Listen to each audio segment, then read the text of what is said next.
This isn't fiction tales, this was Clara's experience.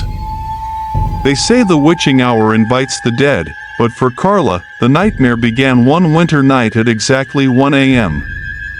It was 1994, and Carla, a 22-year-old college student, had just moved into an old apartment on the outskirts of Chicago.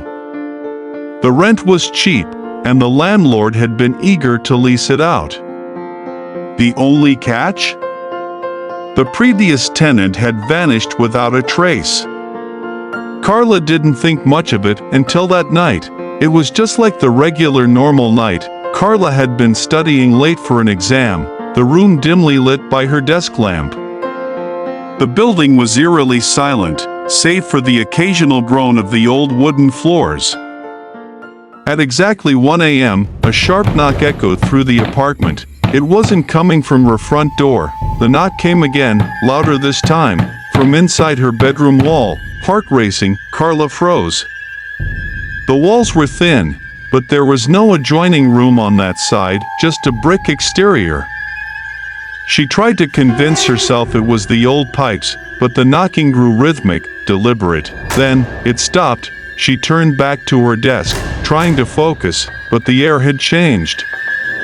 The room felt colder, heavier. She could feel someone or something watching her. That's when she noticed it, faint, wet footprints leading from the wall to the center of her room. Her breath quickened as she followed the trail, her eyes darting around the room. In the far corner, where the light didn't reach, a shadow began to shift.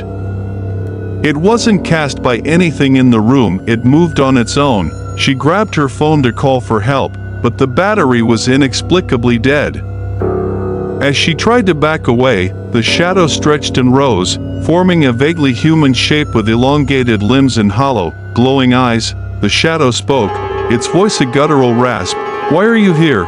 Carla stumbled over her chair, but the entity didn't move closer.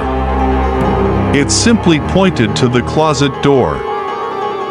The closet had been empty when Carla moved in, and she hadn't opened it since. Now, it rattled violently, as if something inside was desperate to get out. Summoning her courage, she crept toward the door. Her trembling hand reached for the handle as the knocking from the wall returned, louder, faster, almost frantic. When she swung the door open, she found nothing but darkness. Yet, as she peered closer, she saw the faint outline of a figure crouched at the back, its face obscured. It lunged. Carla screamed and slammed the door shut, throwing herself against it as the thing inside scratched and pounded to get out. The room grew unbearably cold, and Carla could see her breath.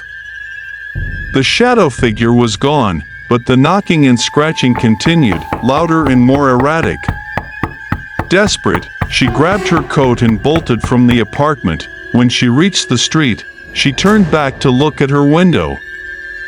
There, standing behind the glass, was the shadow figure, staring down at her. She never returned to the apartment. Months later, Carla learned the truth about the building. The previous tenant had been found dead inside the walls, their body contorted and clawing at the bricks as if they'd been buried alive. The landlord never disclosed it, hoping to cover up the incident. To this day, Carla swears she feels a presence in every shadowed corner. And every year, on the anniversary of that night, she wakes up at exactly 1 a.m., hearing the faint sound of knocking in her dreams. Please subscribe, like, comment and share this video. It means a lot to us. Thank you.